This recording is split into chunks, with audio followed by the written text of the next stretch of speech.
Radhe Radhe episode 486। रात के 10 बज रहे थे। सानवी कमरे में बैठी आरव के बारे में सोच रही थी, तभी उसका फ़ोन बजने लगा। उसने देखा रणवीर का फ़ोन है। उसे इसने इग्नोर किया। फिर उसके बाद रणवीर ने उसे परेशान नहीं किया। सानवी ने खुद को ब्लैंकेट्स की सर से लेकर पैर तक कवर किया और गहरी गहरी सांसें लेते हुए कुछ सोचने लगी। तभी उसे लगा जैसे विंडो पर कोई नॉक कर रहा है। उसने ब्लैंकेट हटाया और उठकर बैठ गई। उसने विंडो को देखा जो लॉक थी। तभी उसे फिर से खटखटाने की आवाज़ सुनाई दी। सानवी ने अपनी आंखें छोटी करके विंडो डोर को देखा और उठकर उसके पास आ गई। उसने डोर बिना खोले ही उधर उधर देखा, क्योंकि उसे लगा आरव होगा और वो इस वक्त किसी से भी बात करने के मूड में नहीं थी। उसने कर्टन लगाया और जाने लगी। तभी फिर से नॉक हुआ।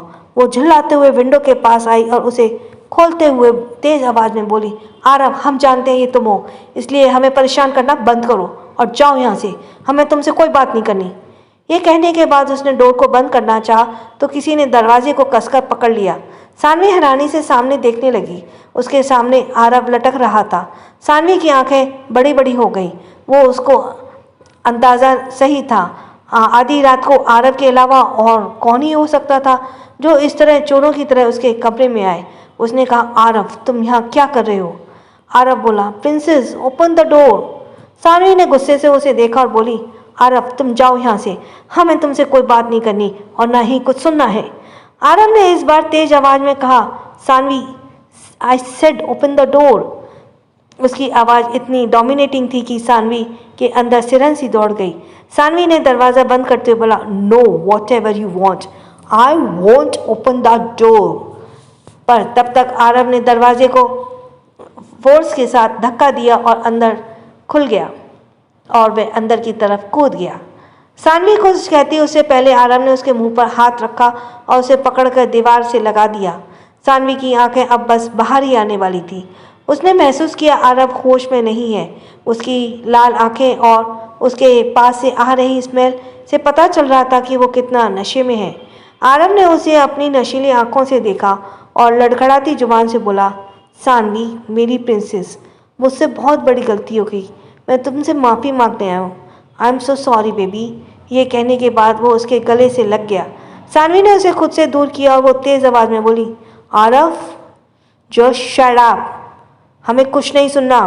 तुम अभी यहाँ से जाओ, नहीं तो हम डैड को बुला लेंगे। तुम तो जानते ही हो ना उसके बाद क्या होगा। पर आरव ने उसे गुस्से से देखा और उसके चेहरे के करीब झुकते हुए बोला, तुम मेरी लाइफ में आने के बाद इस तरह नहीं जा सकती, समझी तुम? आरव ने कसकर अपनी आंखें बंद कर ली। ये कहने के बाद उसने अपना हाथ सानवी के कंधे से हटाया और उसकी कमर को हाथ डालकर उसे अपनी करीब कर लिया। सानवी की सांसें भारी हो गईं। उसने कहा, आरव, प्लीज़, क्या चाहते हो तुम हमसे? क्या तुम्हारे पास कभी नहीं आए, ये जानते हुए कि तुमने हर बार हम पर डाउट किया है? ये कहते हुए वो उसकी आंखों को देखने लगी। उसे आगे कहा, हम किसी से बात भी करते हैं तो तुम्हें लगता है हम तुम पर चीट कर रहे हैं। यहाँ तक कि तुमने कई बार हमें कैरेक्टरलेस कहा। तुमने कहा हम एक चीटर हैं। तुम कभी हमारी बात नहीं सुनते आरव। हमेशा हमें कंट्रोल करना चाहते हो और हमेशा टॉक्सिक बॉयफ्रेंड की तरह बिहेव करते हो। हम इतने दिनों तक शांत थे क्योंकि हम हमारे रिश्ते को ख़राब नहीं करना चाहते थे। हम कुछ चाहते थे कि तुम हम पर भरोसा करो, लेकिन तुमने क्या किया? क्या किया तुमने? तुमने अपने दोस्तों की बातों पर यकीन किया और फिर से वही किया जो 4 साल पहले हुआ था। तब तुमने हमारे सामने उस लड़के को लगभग जान ही ले ली थी। क्या चाहते हो तुम? एक बार फिर यही हो? ये सारी बातें कहते हुए वो आरव की आंखों में देखने लगी। आरव ने चुपचाप उसकी बात सुनी और उसे और कसकर पकड़ते हुए बोला, मैंने तुम पर कभी शक नहीं किया। मैं बस डरता हूँ तुम्हें खोने से। सानवी ने उसे गुस्से से देखा और बोली, आरव, तुमने हम पर कभी यकीन नहीं किया, इसलिए तुम्हें हमेशा ये डर लगा था कि हम तुम्हें चीट कर रहे थे। इस बात का फ़ायदा तुम्हारे दोस्तों ने उठाया और चले आए हम पर इल्ज़ाम लगाने। तुम उस दिन एक बार भी हमारी बात नहीं सुनी। हमें अब तुमसे कुछ नहीं चाहिए। Leave me alone. ये कहते हुए वो चिल्लाई तो आरव बोला, princess you can't leave me, you can not live without me. Saanvi ने उसे देखा और बोली, किसने कहा हम तुम्हारे बिना नहीं जी सकते, बल्कि हम तुम्हें ज़िंदगी में अब और बर्दाश्त नहीं कर सकते, इसलिए जाओ यहाँ से, नहीं तो वीरा चाचू को बुलाएंगे। ये सुनकर आरव उसे छोड़ दिया और ढीठ की तरह बेड पर बैठते हुए बोला, ठीक है, तुम्हें जो करना है तुम करो, मैं यहाँ से नहीं जा रहा। सानवी हैरानी से उसे देखा, ये लड़का? आरव अपने दोनों हाथों को पीछे की तरफ बेड पर टिकाकर बैठा उसे देख रहा था। सानवी ने अपने दोनों हाथों को बांध लिया और बोली, तो तुम ऐसे नहीं मानोगे? आरव ने नहीं में सिर हिलाया। सानवी उसके पास आई और उसके हाथ को पकड़कर उसे खींचते हुए बोली, आरव प्लीज जाओ हमारे कमरे से, हमें कोई तमाशा नहीं चाहिए। पर आरव ने उसका हाथ पकड़ा और अपनी तरफ खींचा। सानवी उसके ऊपर आकर गिरी। आरव उसे पलटकर उसके ऊपर आ गया और कसकर उसकी कमर को पकड़ लिया। सानवी हैरानी से उसे देखने लगी और उसे धक्का देते हुए बोली, आरव ये क्या कर रहे हो, छोड़ो हमें। पर आरव बोला, नहीं, मैं तुम्हें नहीं छोड़ूंगा जब तक तुम ये नहीं कर देती। तुमने मुझे माफ़ किया। मैं चाहता तो सुबह ही तुम्हारे डैड को जवाब देता, लेकिन तब मेरी गलती थी और अब मैं उनकी रिस्पेक्ट करता हूँ, इसलिए चुप रहा। पर इसका मतलब ये नहीं कि मैं उनसे डरता हूँ। सानवी फिर हैरान हो गई, ये आरव सच में पागल है? वो कुछ कहती उससे पहले उसका फ़ोन बजने लगा। वो आरव को धक्का देते हुए बोली, आरव छोड़ो हमें। पर फ़ोन की रिंग सुनकर आरव चिढ़ने लगा था। उसने गुस्से से हाथ बढ़ाकर टेबल से फ़ोन लिया और देखा ये रणवीर का फ़ोन है। उसने गुस्से से सानवी को देखा और बोला, ये कमीना तुम्हें फ़ोन क्यों कर रहा है? ये कहते हुए उसने सानवी की तरफ स्क्रीन घुमाया। सानवी ने कहा, हमें वो करे या कुछ भी करे, तुम्हें इससे क्या, हमें हमारा दो और जाओ यहाँ से। पर आरव ने गुस्से से फ़ोन रिसीव किया और कान से लगाते हुए बोला, तुमने इस वक्त जिस भी काम के लिए मेरी गर्लफ्रेंड के पास फ़ोन किया है, अभी उस काम को भूल जाओ, क्योंकि मैं मेरी गर्लफ्रेंड के साथ वक्त बिता रहा हूँ, तो वो तुमसे बात नहीं कर सकती। ये सुनकर सानवी की आंखें बड़ी बड़ी हो गईं। वो कुछ कहती उससे पहले आरव ने उसके मुंह को हाथ से बंद किया और फ़ोन में बोला, तुमने सुना नहीं मैंने क्या कहा? रुको अभी बताता हूँ। ये कहने के बाद उसने सानवी के गले पर जोर से काटा और सानवी के हाथ हटा लिया। सानवी जोर से चिल्लाई तो आरव ने फ़ोन पर कहा, सुना तुमने? आप फ़ोन रखो और दोबारा डिस्टर्ब करने की ज़रूरत नहीं है। और उसने फ़ोन कट कर दिया और जल्दी से उसके नंबर को डिलीट कर दिया। सानवी ने बहुत गुस्से में उसे देखा और उसे अपनी पूरी ताकत से धक्का देते हुए बोली, आरव गेट लॉस्ट, तुमने ऐसा क्यों किया? पता नहीं वो हमारे बारे में क्या सोच रहा होगा। आरव बेड से उठते हुए बोला, तुम्हें लगता है मुझे फ़र्क पड़ता है? I don't care about him. Saanvi दरवाजे की तरफ इशारा करते हुए कठोरता से बोली, तुम्हें जो करना था कर लिया, अब जाओ यहाँ से, निकलो यहाँ से। हमें अब तुम्हारी बकवास नहीं सुननी कोई भी बकवास अब तुम्हारी, चलो यहाँ से। और वो वॉशरूम में चली गई। आरव ने अपनी आधी खुली आंखों से उसे देखा और बोला, अजीब है, मैं यहाँ से सॉरी कहने आया पर ये सुन ही नहीं रही। मैं भी यहाँ से तब तक नहीं जाऊँगा जब तक वो मुझे माफ़ नहीं कर देती। और वो बेड पर लेट गया। उसके पर भी बेड से नीचे थे, उसके पैर अब भी बेड से नीचे थे। सानवी वॉशरूम में बाथटब में कोने में बैठकर आरव के बिहेवियर पर बारे में सोच रही थी। कुछ देर बाद उसे लगा आरव जा चुका होगा, इसलिए उसने दरवाज़ा खोला और बाहर आ गई। बाहर आते ही उसने आरव को देखा जो अजीब तरह से सो रहा था। उसने गहरी सांस ली और उसके पास खड़ी होकर उसे देखने लगी। उसने कहा, हम तुम्हें माफ़ कैसे करें आरव, तुमने हमारा दिल दुखाया है। हम चाहकर भी उस वक्त को नहीं भूल पाएंगे जब तुमने हमारे ऊपर घटिया एलिगेशन लगाया। उसने गहरी सांस ली और आरव के पास आ गई। उसने उसके जूते उतारे और उसे बेड पर अच्छे से लिटाकर ब्लैंकेट से कवर कर दिया। वो जाने लगी तो आरव ने उसका हाथ पकड़ लिया। सानवी उसे देखने लगी। उसने आरव के चेहरे को देखा जो बेफिक्री होकर सो रहा था। उसने कसकर उसका हाथ पकड़ लिया था और उसके पास बैठ गई। So you are listening from Kanha, हम सबके कान्हा चैनल, और जल्दी से इस चैनल को सब्सक्राइब करो और एपिसोड्स को सुनो, उनके मज़े लो, और उनमें क्या आने वाला इंटरेस्टिंग ये थोड़ा पहले से विचार करा करो, जिससे कि जल्दी जल्दी पता पड़े कि क्या आने वाला है, और कुछ और निकले तो एकदम से एक्साइटमेंट होती है ना, वही वाली बात हो। सो एपिसोड 487, नया खतरा। वंश अपने सामने पड़े उन लोगों को देख रहा था जो उसके सामने बेसुध से कुर्सी पर बंधे थे। इन लोगों सब लोग इस वक्त समुद्र के किनारे पास ही बनी एक अधबनी बिल्डिंग के 10वें माले पर थे। दरअसल जब वंश रितिका को चर्च से खींचते हुए लेकर आ रहा था, तब उसके सामने कुछ लोग आकर खड़े हो गए थे जो दिखने में थोड़े अजीब थे। ये यहाँ एक एनिमल लाने वाली थी। नोट, मैं यहाँ फ्लैशबैक। वंश रितिका का हाथ पकड़कर उसे खींचने ले जा रहा था, तभी कुछ लोग उसके सामने खड़े हो गए। रितिका ने उन्हें देखा तो हैरान हो गई और वंश उन्हें घूरने लगा। उनके हाथों में हथियार थे। वंश उन्हें घूरते हुए बोला, कौन हो तुम लोग, क्या चाहिए हमसे? सामने खड़े लोगों में से एक अपने गले को चुटकाते हुए वंश के सामने आया और बोला, दिखता नहीं है क्या चिकने, हम सब यहाँ तुझे खत्म करने आए हैं। हमें बॉस ने यहाँ स्पेशल ऑर्डर पर भेजा है तेरी जान लेने के लिए। यह सुनकर वंश के होठों पर शैतानी मुस्कान खिल गई। वंश बोला, ओह, तो तुम्हारे बॉस को मेरी जान चाहिए? क्या वो इतना कमज़ोर है कि वो यहाँ खुद नहीं आ सकता, इसलिए तुम नमूनों को मेरी जान लेने के लिए भेजा? क्या उसने तुम्हें ये नहीं बताया कि मैं कौन हूँ? यह सुनकर उस आदमी ने गुस्से से कहा, ए तू मेरे बॉस को नहीं जानता, उसके पास तो जैसे मामूली लड़के से निपटने के लिए वक्त नहीं है, तेरे लिए तो हम भी काफ़ी हैं। ये कहते हुए उसने वंश के ऊपर वार किया, लेकिन वंश ने उसके पेट में कसकर लात मारी और वो आदमी दूर जाकर गिरा। रितिका बोली, वंश डोंट। लेकिन वंश कहाँ रुकने वाला था? वो उन लोगों पर टूट पड़ा। कभी किसी के मुंह पर मुक्का मारता तो कभी किसी की लात मारता।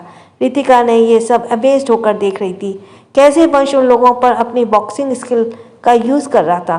तभी वंश ने एक आदमी को घुमा कर मारा और वो आदमी उसके मुंह के बल गिरा। वाओ! रितिका के मुंह से हैरानी से निकला, जैसे वो उसकी फैन हो गई हो। तभी एक आदमी उसके सामने आकर खड़ा हो गया। रितिका हैरान हो गई। उसने कहा, अरे तुम मुझे ब्लॉक कर रहे हो?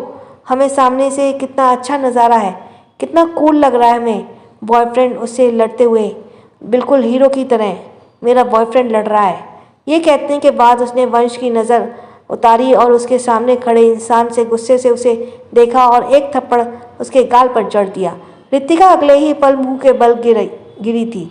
उस आदमी ने अपनी गन रितिका के ऊपर पॉइंट किया और वंश को तेज़ आवाज़ में बोला, रुक जाओ, नहीं तो मैं इसे गोली मार दूंगा। वंश ने यह सुना और उन्हें मारते हुए रुक गया। उसने उस आदमी को गुस्से से देखा और फिर रितिका को। वंश उसकी तरफ आते हुए बोला, तुम? तभी रितिका डरते हुए बोली, नो प्लीज़ डोंट किल मी, मैंने कुछ नहीं किया, आई स्वेयर मैं कुछ नहीं किया। क्या तुम सच में मुझे मारने वाले हो? क्या तुम सच में मुझसे मरने वाले हो? प्लीज़ मुझे मत मारो। ये कहते के बाद उसने मुट्ठी भर रेत लेकर उस आदमी की तरफ फेंका, जिससे रेत उसकी आंखों में चला गया। रितिका ने उसके पैरों के बीच मारा, जिससे वो आदमी घुटनों पर बैठ गया। आह तुम कमीनी! उसने हाथ से गन छूट गई। रितिका फ्लिप करके उठ गई। वो बोली अपने हाथों को झाड़ते हुए, हाँ बड़ा आए मुझे मारने वाले। उसने वंश को देखा जो उसे देख रहा था। तभी उसकी नज़र वंश के पीछे एक आदमी पर पड़ी जो वंश के सर पर डंडे से मारने वाला था। रितिका ने उसका हाथ पकड़ा और अपनी तरफ खींचा और उस आदमी के चेहरे पर लात मारी, जो आदमी पीछे हट गया। रितिका ने वंश को छोड़ा और उस आदमी को मारने लगा। उस आदमी और रितिका के बीच जोरदार हो रही थी। अब उसे देखने की बारी वंश की। वंश अपनी आंखों में चमक के साथ रितिका को लड़ते हुए देख रहा था। कुछ पल बाद रितिका अपने हाथ झाड़ते हुए वंश के पास आकर बोली, हाँ जरा भी दम नहीं है इनमें, देखो तो कैसे पड़े हैं मुंह के बल। वंश अपने दोनों हाथों को बांधकर उसे देखने लगा। रितिका झूठी हंसी हंसते हुए बोली, ही। वो मैंने बताया था ना कि सलोनी दी ने मुझे सेल्फ डिफेंस में सिखाया था। वंश ने होठ बस ऊपर उठ गए। Flashback and. वंश एक बाल्टी में पानी लेकर आया और एक आदमी के सर पर उसे उड़ेल दिया। रितिका ये सब पीछे खड़ी होकर देख रही थी। वो आदमी हड़बड़ा के उठ गया। वो लंबी लंबी सांसें लेने लगा। उसने महसूस किया वो बंधा हुआ है। वंश ने उसके चेहरे को कसकर पकड़ लिया और बोला, लुक एट मी। वो आदमी उसकी आंखों में देखने लगा। वंश की नीली आंखें इस वक्त आग उगल रही थी। उसने देखकर उस आदमी का कलेजा मुंह में आ गया। वंश किसी डेविल की से कम नहीं लग रहा था, बस डेविल की तरह ही लग रहा था। वंश अपनी डरावनी और खतरनाक आवाज में बोला, मैं आखिरी बार पूछ रहा हूँ, अब मुझे सच जानना है, किसने भेजा है तुम्हें और क्यों? उस आदमी ने अपनी लार निगली लेकिन कुछ नहीं बोला। वंश ने गुस्से से उसे झटका और उसे सीने पर एक जोरदार लात मारी, जिसे उस आदमी की कुर्सी घसीटते हुए पीछे चली गई और एकदम किनारे पर आकर रुकी। उस आदमी ने डरते हुए पीछे देखा और पीछे का नज़ारा देखकर उसका गला सूखने लगा क्योंकि पीछे गहरी खाई नजर आ रही थी। उसने डरते हुए वंश को देखा। वंश गन लोड करते हुए उसके पास आने लगा। वो बोला, ठीक है, फिर से हाय टू डेविल फॉर मी। ये कहने के बाद उसने एक गोली चलाई जो उसके कान को चीरते हुए बाहर चली गई। रितिका ने अपनी आंखें बंद कर ली और वो आदमी जोर से चिल्लाया। तभी दूसरी गोली चली और वो आकर उसके पैरों के पास लगी। तब तक उस आदमी के ने दर्द बर्दाश्त करते हुए कहा, बताता हूँ, मुझे मत मारो। ये सुनकर वंश के होठों पर शैतानी मुस्कान आ गई। वो उसके पास आया और उसके सर को पकड़कर उसे अपने करीब करते हुए बोला, चल बता, किसने भेजा तुझे? उस आदमी ने अपनी आंखें छोड़ बंद की और बोला, वो शेखावत भाई ने भेजा है हमें। उन्होंने कहा था हम आपको ख़त्म कर दें क्योंकि उसके बाद ही आया सिंह रायजादा का खेल खत्म हो सकता है। यह सुनकर वंश ने बिना पलक झपकाए उसी तरह गन की सारी गोलियां उस आदमी के सीने में उतार दी और उसे बिल्डिंग से नीचे गिरा दिया। उस आदमी का खून की छींटें वंश के चेहरे और कपड़े पर लग गई थी। ये देखकर रितिका की आंखें बड़ी बड़ी हो गईं। उसने अपने मुंह पर हाथ रख लिया और 2 कदम पीछे हट गई। वंश इस वक्त एक कंप्लीट डेविल लग रहा था। वंश ने रितिका को देखा जो उससे घबरा रही थी। उसे देखकर उसकी आंखें सॉफ्ट हो गईं। वो धीमी कदमों से उसके पास आया और उसे अपने सीने से लगा लिया। Delhi. So you are listening from Kanha हम सबके कान्हा चैनल, जिसको जल्दी से सब्सक्राइब कीजिए। दिल्ली। सुबह का वक्त। आरव सानवी के कमरे में उसके बेड पर ही सो रहा था और उसे बहुत बुरी तरह से किस कर रहा था।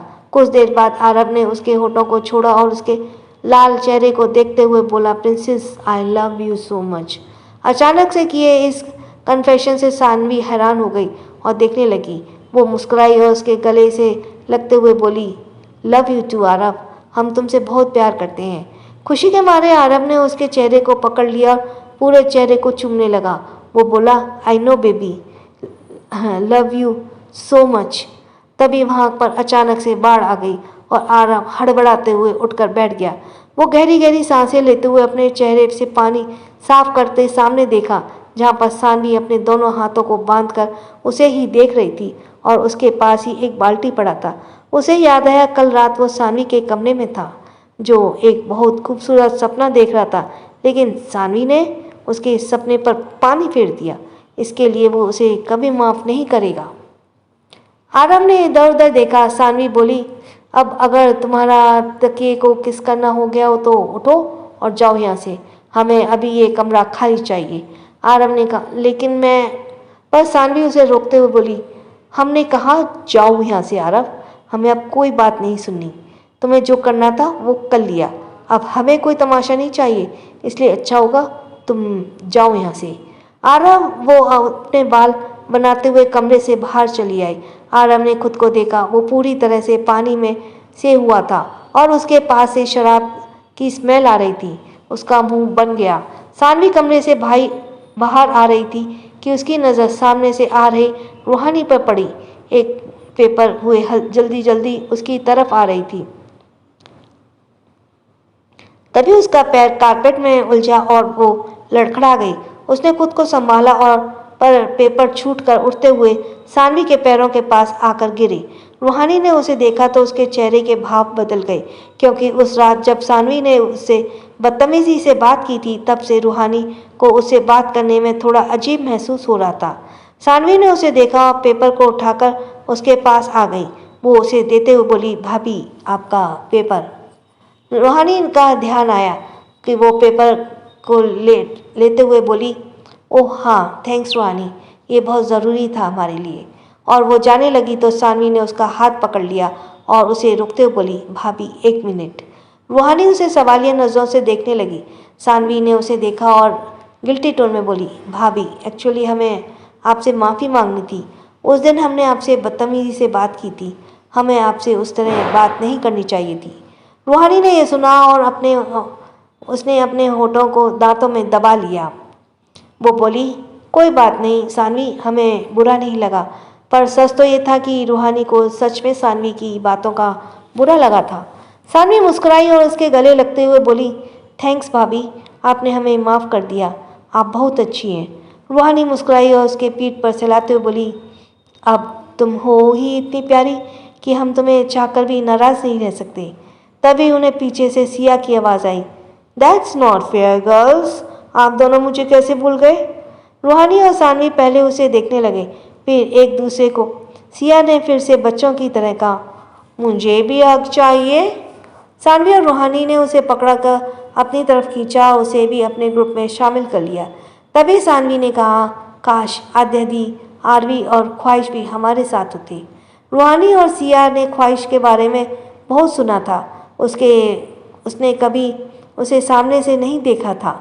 सिया ने कहा, सानवी दी क्यों ना हमें उन्हें वीडियो कॉल करें, बहुत दिन हो गए आरवी और आद्या दी से बात किए हुए, इसी बहाने हम ख्वाहिश से भी बात कर लेंगे। सानवी ने खुश होते हुए कहा, हाँ। मैं सर हिलाया और पॉकेट से फ़ोन निकालकर जल्दी से आरवी, आद्या और ख्वाहिश को वीडियो कॉल में ले लिया। पर ख्वाहिश कहीं बिजी थी। आद्या और आरवी को एक ही जगह पर देखकर वे तीनों हैरान थे। आद्या ने कहा, हाय एवरीवन, कैसे हो सब? देखो हम यहाँ बर्फ़ में घूमने आए हैं। और उसने बर्फ़ को दिखाया। सानवी मुंह फुलाते हुए बोली, आद्या दी, ये तो गलत बात है, आप सब हमें भूल कैसे सकते हैं। सिया ने कहा, हाँ दीदी, मुझे भी बर्फ़ देखकर अब बर्फ़ में घूमने का मन कर रहा है। रूहानी बोली, अब हम पछता रहे हैं कि क्यों हम वहाँ नहीं आए। आरवी हंसते हुए बोली, डोंट वरी भाभी, आप आयश भाई के से कहिए, वो आपको घुमाने यहाँ लेकर आए जाएंगे। रूहानी ने जल्दी जल्दी में हाँ में सिर हिलाया। सानवी बोली, वैसे आद्या दी, आपने और साराश भाई ने क्या आग लगाई उस दिन शो में। हम तो हैरान रह गए आप दोनों को एक साथ देखकर। क्या लग रहे थे दोनों, एकदम मेड फॉर ईच अदर। तभी सामने से साराश ने कहा, चल झूठी, हम दोनों मेड फॉर ईच अदर कैसे लग सकते हैं, हम दोनों तो दोस्त हैं। ये सुनकर आद्या का मुंह अजीब सा बन गया, जिसे सानवी ने देख लिया। वो कुछ बोलती उससे पहले ख्वाहिश इनके साथ कनेक्ट हो गई। वो चेखते हुए बोली, हाय गाइस। सानवी ने उसे देखा और उसके चेहरे पर बड़ी सी मुस्कान आ गई। उसने कहा, hi Chutki, I missed you so much. Kuhu ने हंसते हुए कहा, आई मिस्ड यू टू दी। इनफैक्ट मैं आप सबको बहुत ही ज़्यादा मिस करती हूँ, स्पेशली बड़ी मॉम को। वो कहाँ है? उसके बाद पर आद्या ने कहा, दैट्स नॉट फेयर चुटकी, क्या सिर्फ सोना आंटी को ही तुम याद करती हो, हमें नहीं। कुहू ने कहा, ओफो दी, मैंने कहा ना, मैं आप सबको बहुत ज़्यादा मिस करती हूँ। तभी उसकी नज़र रूहानी पर पड़ी। वो खुश होते हुए बोली, ओह तो प्रिटी भाभी भी आपके साथ हैं। रूहानी ने अपना सर से हाँ में हिलाया। तभी सोनम वहाँ आ गई। वो बोली, क्या हो रहा है यहाँ, तुम सब इतना शोर क्यों कर रही हो। उसने देखा ख्वाहिश और भी ज़्यादा खुश हो गई तो बहुत एक्साइटेड होते हुए बोली, वाह बड़ी मॉम, आप अभी आ रही हैं। यू नो मैं आपको बहुत मिस करती हूँ।